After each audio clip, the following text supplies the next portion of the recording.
I'm Lacey with Viewit, and I am super excited to be here at the Healing is Gangster studio. I have an awesome, exciting guest to talk to today. I am sitting here with Dame Dash. Nice to have you. Thanks for joining us. How you doing? Good. How are you? I'm good. Good. So I know you have a lot of projects. You're always hustling.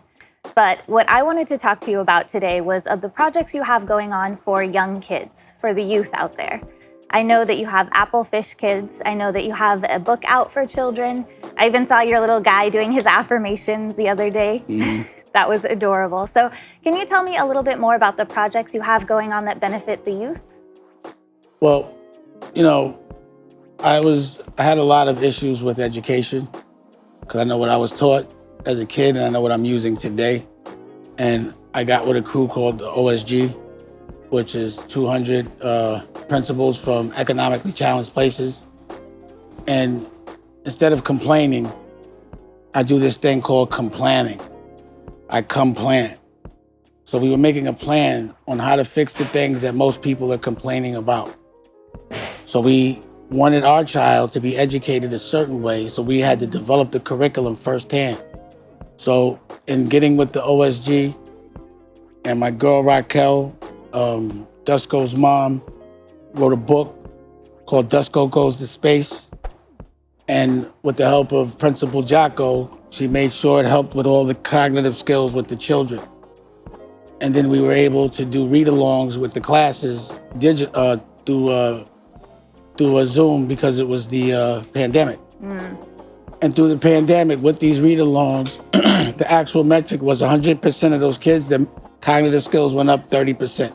Wow. And what we are also teaching is these kids how to dream.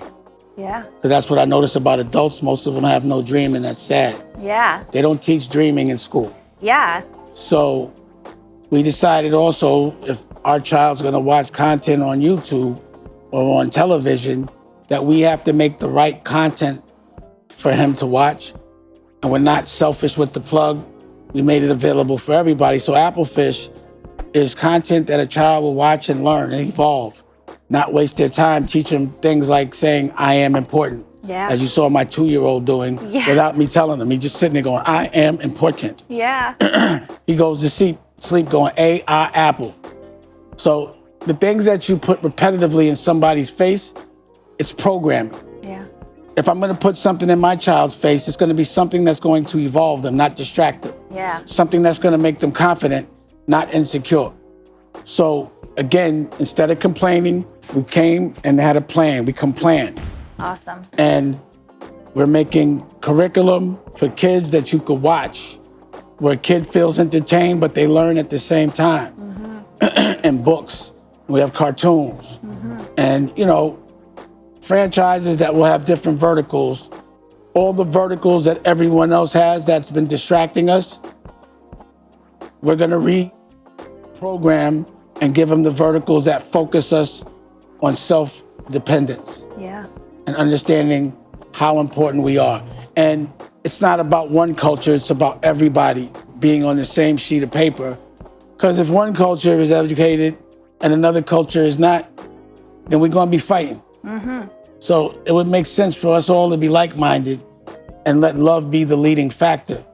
And what makes you want to love more than children? Yeah. Who is our future? Our children. But we also have programming that helps with the adults as well, which is why we have Healing is Gangster. Yes. And we're on the set, and this is one of the programs that are on Dame Dash Studios. Yeah, awesome. And I know that we were talking earlier about Web3 and how that's going to all work in. We're with Viewit, so we were talking about Viewit channels. Well, that's why you're here. Yeah. You know, I've been dreaming about a world where I can stimulate all my verticals in one place, direct to consumer. Mm-hmm. A world that, you know, I don't have to pay people royalties myself every quarter because it's laborious. Yeah. And when you're dealing with a lot of people, everybody wants to know where their money at, even if it's 5 cents. Yeah. And it can get hard to keep track of. Building apps is cash intensive. You have to have people to fix them. Being the first is sometimes the worst.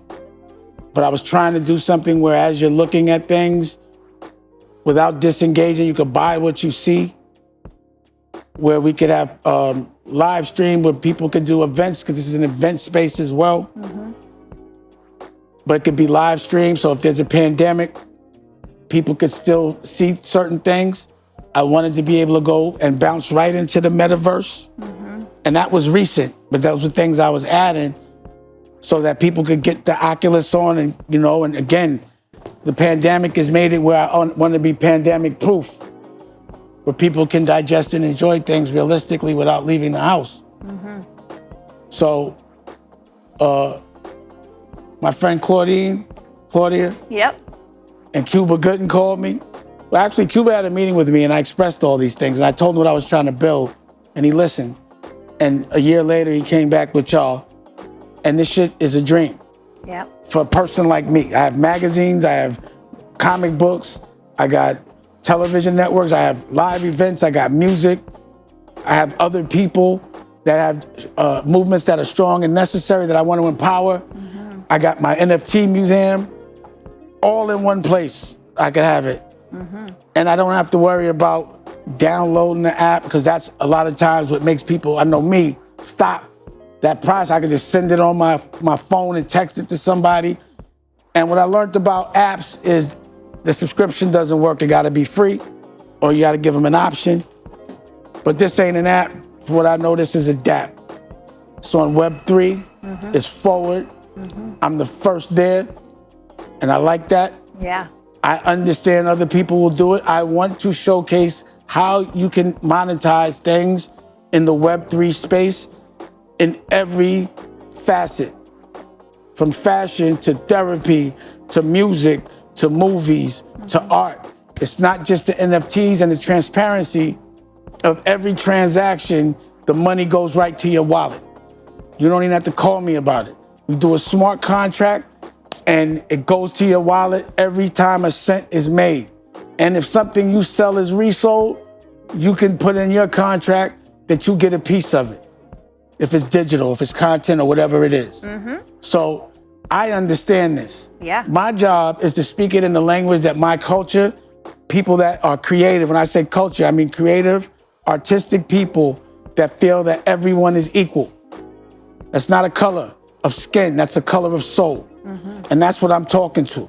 Those that want to be free, those that don't want to be told what to do, those that don't want to follow the crowd but want to lead a crowd. These are for my leaders, so that they can teach people how to be leaders, so we don't have to blame other people for our problems. This is complete independence. This is a new chance, and it's not that crowded right now. So I'm here, and if I could do it, anybody could do it. I'll showcase it. I'm not going to tell you to do something I'm not doing. I'm going to show it, and I hope that you guys learn it. So I'm going to lead by example. So in every facet, kids, politics, movies, fashion, education, nobody can stop me from going directly to the people I love. I no longer have to go through a middleman. I don't have to sell something to somebody like a master, so they become my master, to buy it back from them, to give it to the people that I know personally. That doesn't make logical sense to me, but it makes logical sense to everyone that's been robbing me. So yeah, that's what it is. We got to get rid of that middleman, just exactly like you said. Again, I'm not going to complain. I'm going to complan. That's my new favorite word. I'm glad I could do something that's your favorite. So I know that earlier today you had a meeting with what you said were some of the bright young minds that are out there. What do you have coming up with them, or what are you doing with the schools that you have coming up? As I'm learning things, I'm teaching it. So a group of young cats, the OSG put me with them. Actually, I was doing a talk in Chicago. And this kid, Ethan, I want to make sure I say his name right, but they put together something called, I want to say exactly the name of it, but I don't want to say it wrong. But at the end of the day, they put all the kids digitally and virtually, and we did a summit to teach them about apps. And for me, I was a speaker, but they had other speakers there, and I was introducing this technology and where I was going in the world. And they're going to do a show, and they're going to do a program for the kids on my platform. So we made a deal right then and there that as I'm doing this, as I'm learning it, as I'm benefiting from it, I'm going to pass you the game in the same way it was passed to me. I'm going to pass it to y'all. and we're going to teach it to everybody. So we're there first. Yeah. So that so right now, 8% of the world even understands Web3 a little bit. It's hard to understand it because it's so new. Yep. It was funny because they were like, we have a Web3 expert coming. I was like, how could there be an expert? It's so new. There's no expert yet. Yeah. There's potential, just like the internet was, just like Twitter. Everything starts with, we know how to get a lot of people, but we don't know how to monetize it. Mm-hmm. Teaching people how to use it, down to electric cars, all that shit. It takes a minute. Mm-hmm. But at some point, that 8% is going to turn into 90%. And you don't want to be in that 99% that learned it last, because we're in the 99% now. Mm-hmm. You want to be in that 1%. You want to be a 1%er. This is your opportunity to be in the 1% in another world by knowing something before everyone else does. But, you might not understand it in the beginning, but practice of anything will make you better and savvy at it. Mm-hmm. So start practicing now so that you could be in control of the narrative when the 99% come over. Yeah. You'll remain in that 1% because you'll be controlling. You'll be the one that has established all the brands and the functionality, and you've been selling things there where people are just starting. You don't want to just start when people have had a 10-year head start. Yeah. I'd rather people be starting 10 years after I start so I could control and understand what's going on. Yeah. So what I love about the fact that you're taking this to the youth is that they don't have to learn things the wrong way. They can learn a better way right out the gate, and they can already be doing things in a better way, and then they can build on that and just keep making that better. Yeah. Well, what I can say is that there's always audibles, a change of course because things don't work, and they could learn from me, because I'm there. I'll deal with the rough stuff and I'll try to make it easier. Mm-hmm. I want to be able to practice a certain degree of nepotism to creative, independent people, because I've become more of a creative than a businessman these days. So like I said, I don't want to deal with royalties, and that's what business people do, people that only do shit for money. Mm-hmm. I do things for art and love. And the things that take my focus from that, this apparatus can actually handle, and you can trust it because it's on a blockchain, as long as it's secure. And it takes all money, crypto, real money, all money. All right, there we go. All righty. So a huge question that I wanted to ask had to do with just your insights, your views on blockchain and how it solves the issues of partners and stuff overreaching or just taking over. This is the first time we actually have automation to help solve those problems with contracts and royalties. Yeah. So in my transition of being a businessman to just being an artist, I've learned that the things I don't like to deal with, they give me anxiety, they take away from my artistry. But I work with a lot of people and I still empower a lot of people. And the people I work with, regardless of what, they want to get paid. And, either I got to hire a third party or I have to do it myself. And sometimes it's not even enough money to even want to even have to talk about. But when it's someone else's money, they want to talk about it. So the transparency of the blockchain is, from what I understand, every transaction, when money gets dispersed, whatever you got in that smart contract that you establish, it goes right to your wallet. And you don't have to call me if your money don't get to you. You have to figure out what happened on that blockchain, but you can't hide it on the blockchain. It's on the blockchain. So there's no reason for a third party or even worrying about my version of accounting. So I'm in the movie business as well. And you get a movie and they'll put so much charges on P&A. You don't know where the charges went. You don't know what the cut is. You don't know what's going on. You're just subject to somebody else's accounting. But at this, you see all the accounting. You know where everyone got paid. But at the end of the day, you got paid. And at the end of the day, you don't have to call me. And then NFTs, people are still exploring the use cases for them. One that caught my attention was how you could include your community in on your success. So if you're trying to raise funds for a movie, you're trying to drop a new album, you're trying to do anything as a creator, whether it's music or video, you could include the community in long term. Well, the great part about art is it's like money that you could create. So if you catch an artist before they get famous, and he might pay $1,000 for something. Once they get famous, it's worth $10,000, $20,000. So when you get on something early, even with an NFT, I could give you an NFT. And the value of it will be based on my success. And you might want to help me get successful so you have something that means a lot more than what you paid for it because it was free. Or if you pay a short kind of money. And if you resell it, you can still make money. So imagine somebody giving you the first piece of art from Star Wars. What that would be worth now, and people just have resold it, you will still get a cut of that, regardless. So it's a place where you can do anything. You can make your own currency based on your success. You can make the value of anything that you buy or that you receive from the artist that gives it to you. You understand what I'm saying? Oh, yeah. So, I think that's interesting because that's the way I've always seen things and the way they are, but you can never track it. You can never tell when something of yours is getting resold. And again, it's such a headache when you have to pay people that you don't even realize or you forgot you had to pay because there isn't enough bread.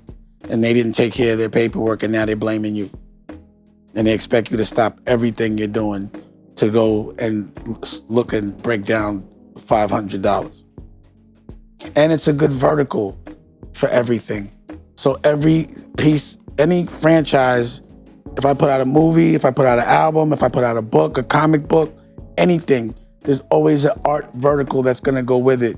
And you'll always be able to enjoy it in the metaverse and you'll be able to buy it in the metaverse. So not only is it just buying the NFT, you'll be able to have the experience of being in the world of Web3. So when I sell fashion, I'm gonna be selling the actual clothes while you're watching it, but you could also get the wearable in the metaverse world as well, both. And people, and now the way the world deliver it right to you. It's pandemic proof. So that's another thing is the fact that it's pandemic proof. Because if you have a business that's set up not to survive in the pandemic in the future, then you're silly. If you think this will never happen again, that's like saying a hurricane or an earthquake will never happen again. The shit seems like it's happening more often. You know what I'm saying? So you better be prepared. So anytime, I don't want to worry about it. Oh, it's a pandemic? Cool. We'll be functioning the same way we was functioning, just with tests at the door. As an internet marketer, I find it really cool that a lot of companies will have affiliate marketing compensation plans or even give out some of their money to people that are bringing them sales. So I'm pretty excited about Viewit and it being one of the first companies with a pretty comprehensive compensation plan. And I can't wait to see how all the affiliate commissions, because they're making it really affiliate friendly. They're making it really easy to collect affiliate commissions for referring any product on the entire network. So what are your thoughts on Viewit being a Web3 based company that's really spending a lot of time and effort to keep track and honor affiliate commissions to things that you refer, whether it's digital products or physical products? It means everybody can eat. That's the way things should be. If my block is clicking and you got some good work, you can sell it on my block as long as I get a little piece of it. But if I got some good work, make sure I can put it on your block and I can benefit from your traffic too, but you're gonna eat too. And that's how we develop power, is distribution. So we can bring all of us together and all of us sell our stuff like affiliates. And all that is saying you can sell your work on my block. That's all it is. And I'm gonna get a piece of it. So if I have a movie and I can put it on your site or your network, or I can sell some of my stuff on your network, why should I be mad? That's all Apple is. You know what I mean? If I can benefit from your traffic, I'm willing to give you a piece. Ain't no problem with that. And my job is to say it in terms that we understand, in a verbiage that doesn't intimidate us, that doesn't trigger us, to make us, be uninspired and say, I can't do it. I'm gonna make it easy for us to understand in the words, because if you could survive the street, this shit is too easy. This is any hustler's dream right now.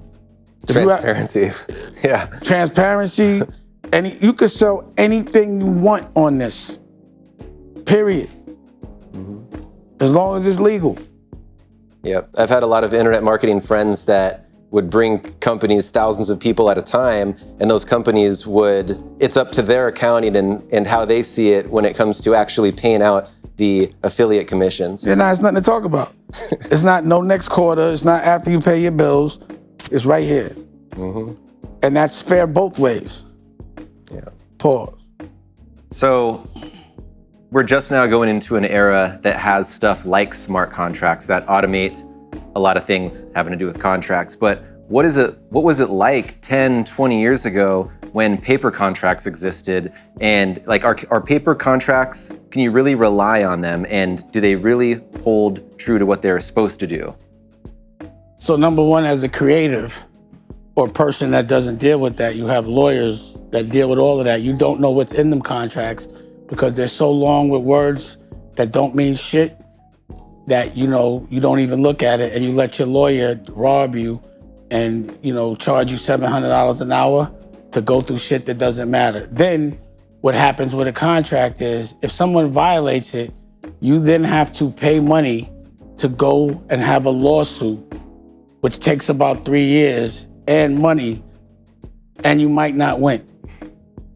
You understand? So you sometimes end up spending more money than what you're chasing.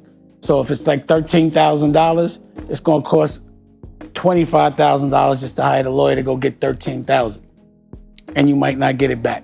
So what ends up happening is the lawyers make all the bread. But with these smart contracts, there is no violation. There's no emotion with it. It goes right to you. You do not have the option to change your mind or not to pay or to just not honor a deal. There's no judgment in the machine. There's no emotion. It just goes. It doesn't care about your business and your business relationship. All that matters is what's in that smart contract. And unless that smart contract is changed, it does not change. And I got sued for something. Someone tried to sue me. They said I minted something and tried to sell it. I'm like, yo, if I did that, it's on the blockchain. You know what that case is? Gone. You feel me? Didn't even want to take it there. You feel what I'm saying? It was too stupid. You can't even accuse me of nothing. If you accuse me of something like that, and that means you lying if it's not on the blockchain. It's all there. I can't even say nothing. I guess that's something that we have to start doing too, is like we keep on saying it's on the blockchain, but something that Viewit's going to be doing is creating an educational series, teaching people what all this means and where you can look up this kind of information. What does it mean that it's on the blockchain? This is what I'm going to do. I'm going to have people speak it in a language we understand. I don't want people to have to read. I'll put this shit in stick figure pictures, cartoons, whatever way you want to learn, that's the way I'll teach you. Sometimes we get caught up in saying, I want to teach you my way and only my way. If you don't understand it my way, then you go get disengaged and probably end up going to jail.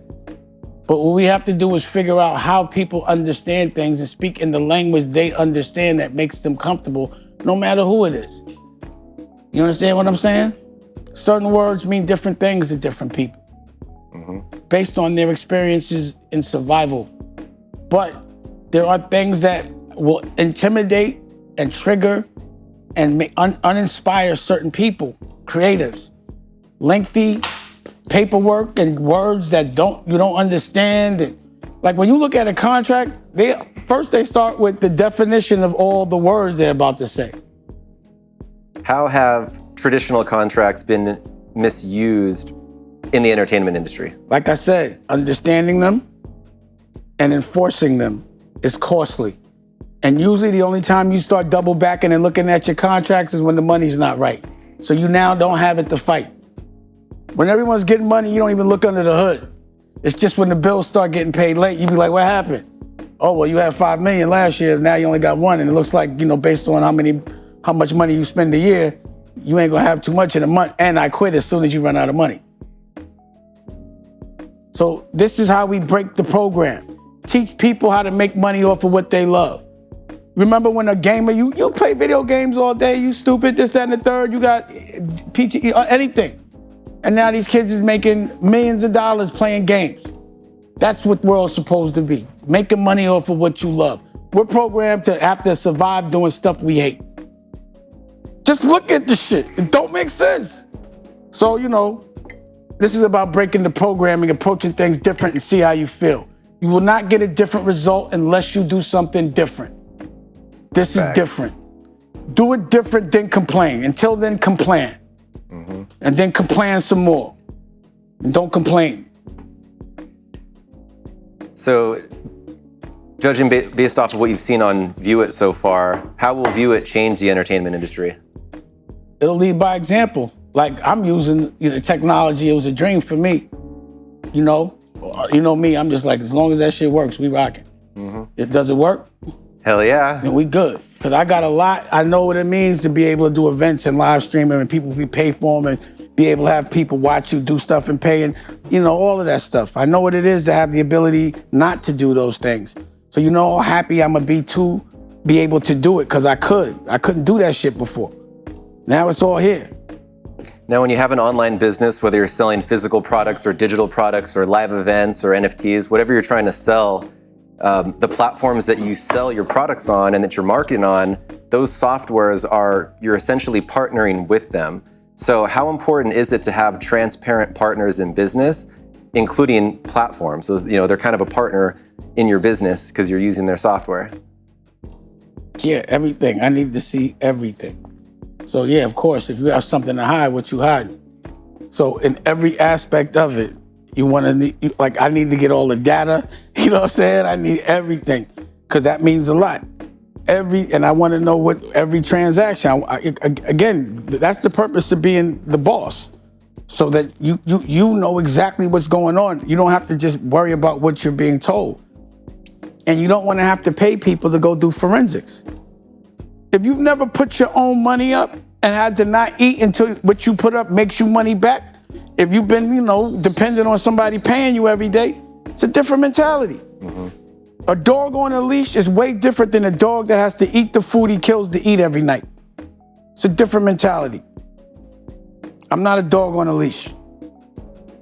Yeah, that's probably my favorite part about this whole thing is we're moving into an era where takes the leash off. Platforms are, for the first time, being transparent by default, like by their foundation is transparent. It's kind of crazy to me that up till this point, transparency is not the standard. It's not what every Why would it be the standard if a thief is in control? Exactly. It's just gives new control.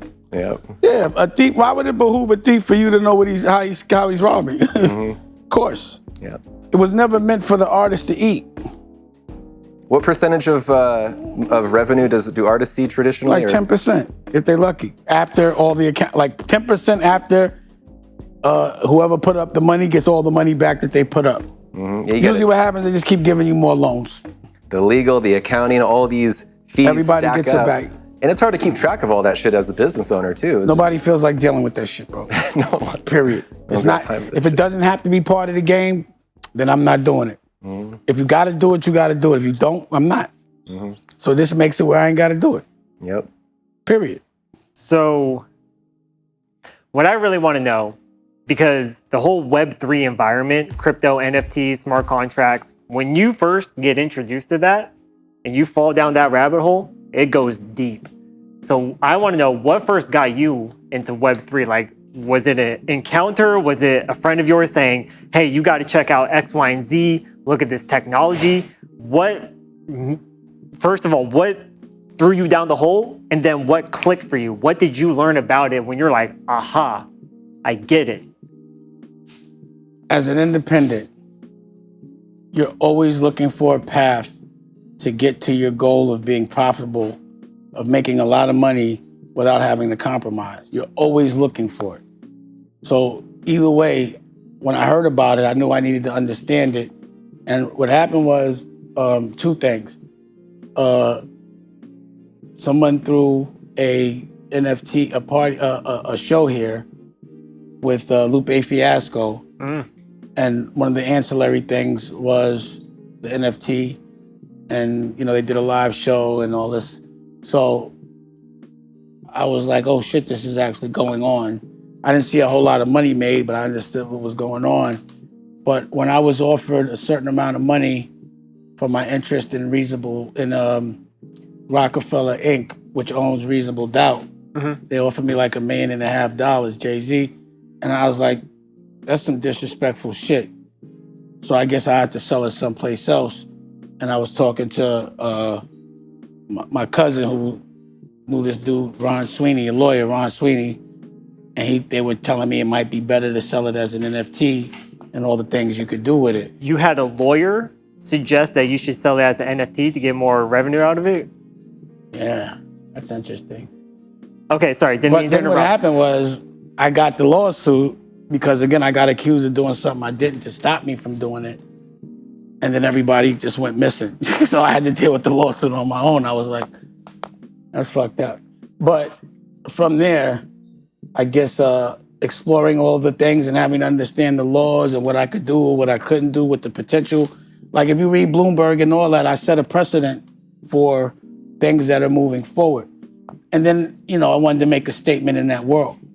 But as I got into that world, I started to see very quickly corporate trying to infiltrate and control the narrative. And it was starting to become more about the trading and the people that were so somewhat like cleaning up their money than the artists really being creative and benefiting. And then when the shit happened with the apes, that shit really had me tight. So I'm like, Yeah. now people are trolling, and the number one, fucking ambassador for NFTs is a fucking monkey dressed up and all that. I'm like, yo, man, you know what I'm saying? Like, what the fuck is this? And I knew how it made me feel, so I knew how it would make others feel. So I was like, I gotta do something different to get the narrative, and I have to just show people that not only is it more than just, like a lot of people that know about NFTs don't even understand the metaverse at all.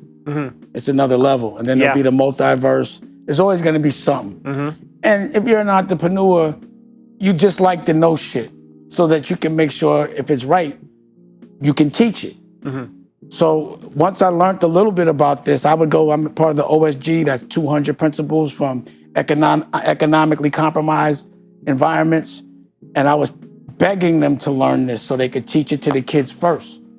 And a lot of them became savvy in it, and now they are teaching it. So to me, it's my job to find out the shit that they try to hide from us. I'm a diabetic, so I make sure that firsthand when I find out something, I make sure my whole culture knows, from food on down, from therapy on down, economics. And I just try to say it in a language that we all speak. And also not tell people to do it if I'm not doing it. Right. So I think, I have to lead by example. It's only right. So while I'm learning, I teach, I make mistakes. I'm not right all the time, but it's never a loss. It's just a learning experience. And, this is the community that I've created. And this is the community that's going to be on Dame Dash Studios. And this is the technology that y'all have given me the opportunity to lease from y'all. You know what I'm saying? And this is what I've been envisioning and dreaming about. Now I'm just dreaming about the world understanding this. That's all. And then we're going to eat. We're going to chop and we're going to chew. So we were talking about it a little bit off camera. Do you think right now in the current market, when we look at influencers and small businesses on Instagram and TikTok, Twitter, do you feel like everybody's kind of out for themselves right now? They just want to grow their own following, their own network? Because to me, a really big benefit with Viewit is, like you said, we all get to participate together. If you got a product, I can grab that affiliate link and I can start making money for you while making money for myself. I can be a part of your network. You can give me a little bit of spotlight, or I can do my own channel and get some of your, so do you see that right now in the market? You have to have something tangible to sell. So I don't think people understand the power of coming together, but hopefully if they see it happen, they'll do it. But again, you got to break it down in layman's terms, You're making this much money on your own platform. If I put some of my work on your platform, you'll make this much more money. If you put some of your work on my platform, you'll make this much more money. Period. Some people talking money, some people talking video games. You just got to figure out who you're talking to. But at the end of the day, people like to be a part of something that's already doing well. So you kind of have to be doing well first. for them to be like, could this work? Because if this don't work, Master ain't gonna let me back in the house. So you gotta worry about those that are worried about the others that are keeping them where they're at. They have to have another option. If you give someone the option to have to be told what to do and not feel like they have ownership, but they make a certain amount of money, or the ability to be free and make more money and do it whatever way you want, or even to make the same amount, they're gonna choose the way that they like the most, which is to be free. It's like if you ask any person that sells drugs, if you could make $1 million selling drugs or selling books, what would you choose? They choose books, but all they know is drugs. You understand what I'm saying? They just doing what they know. So it's about what that person knows. I have to make sure they know. And that's what they make sure is that we don't know. None of this shit is taught in school. There's not too many Web3 curriculums in school right now. Or curriculums about paying taxes, or curriculums about coding, or curriculums about owning a team, even though you're playing for one, hurting yourself at a young age. And it doesn't really help that news channels, whenever the market goes down, they're like, oh, crypto and the technology, Web3 is all dead, yada, yada. And they put a lot of fear into people just when the market goes down. But they're missing the whole perspective, the whole principle about the technology. This isn't about an NFT. This isn't about a coin. This is about the technology behind all of it. The problem with newscasters and people in press is they just read what they're given to read, despite what their opinion is. So if you're trusting someone to tell you something that they're reading off a paper, it's kind of on you. If you're reading off a teleprompter, I don't really trust what you're saying. I want everything that I do to be honest. And this is the purpose of approaching things this way. I'm personally really excited to see your network get built out and the community that you're going to create that you already have. But it's getting my community to understand what we have the ability to do. So yeah, as you see, I'm hammering down on Tajay, Healing is Gangster, because I'm like, bruh, everything we spoke about doing, we could do now. And tell me a little bit more about that specifically. Healing is Gangster is therapy. He does therapy for me in a language I understand, and I suspect that's what the rest of the world, at least the people that have had the same trauma as I've had, they need it in this voice. So my job is to make it cool and to make it accessible to people. The same person that's been helping me for the last 5 or 6 years will directly help you, period. And you'll be able to actually have a session with her. It's gonna cost. Right. The man gotta eat. So it's gonna cost. But what I'm saying is, this worked for me. I'm not selfish about the plug. I would love for more people to be balanced, because that's what make it the less people I have to fight or fight for. You understand? The smarter everyone else is, the easier my job is. So my job is to bring people that want to evolve to a place. If you want to know about mental health, you'll get it from Taj or whatever language you need it. If you want to know about health is wealth, we have that as well. But right here, in this right here, this set right here is Healing is Gangster. But the great part about it is, if we have to do a Blue Rock set, we could just change stuff up, and now it's a Blue Rock set. We got to shoot a movie in here, do a show. This shit is anything. It's like digital. It doesn't cost much. But anything we want to do, we could do here. So we'll be doing therapy from here. He'll be doing his show from here, the Dame sessions, and then there's Healing is Gangster with other people. Then he'll be able to talk directly to him, group sessions, all type of shit. Then you'll be able to put that on somebody else's website, and they'll be able, if they get the sale on their site, then they'll get a piece of it. Exactly. I think he would really benefit from a channel as well, so he can, like you said, he's gonna have a channel. That's everyone that does that has their own channel. And then, if I ever want to share it, because I'm like, if I purchase that for, a few $100s, and I'm like, wow, this is great information. Just gonna send it on a text. That's it. Copy and paste. There ain't no, hey, download this app, and then you got to click 5-10 buttons to get into this part of the app to then grab it. And it's free. You get it for commercials. You can pay for it. All type of shit. You know what I'm saying? Thank you. So this is what I've been talking about. I feel like I manifested it by visualizing it. I'm prepared. I'm ready. So is the rest of the world ready? Yes, they're ready. And if they're not, we'll make them ready just by making them clear. But like you said, we just have to be able to deliver it in a language they understand, not this Web3, ERC20, Ethereum contracts, and then talking in all these coding languages like Solidity or... It can't sound like a Clubhouse talk or like a Twitter talk. You know what I'm saying? Yeah. That's the shit that'd be like, yo, man, unless you're brilliant, you're not going to want to speak. I've never seen so many artists turn into intellects in my life. Shit is hilarious. Were you using Clubhouse during the pandemic? Beginning. Yeah? Did you like Here it? and there. I mean, I did a talk on it. We sold it out. Or rather, it packed out, whatever. Yeah. Yeah. And then I'll do something. I do the Twitter thing too, every now and again. Again, I want to know what people are saying. I'm going to talk to everybody wherever they want to listen. So yeah, we on Clubhouse. Jocko, one of the principals, has a show on Clubhouse. Rocky, Health is Wealth, and does the book. She had a show on Clubhouse. Everywhere that you could be heard, we're going to be, relevant in the beginning. But then once everybody does it, then it gets played out. But now we could do our own Clubhouse. You know what I mean? So whoever was at Clubhouse, meet me over here at Dame Dash Studios at this channel.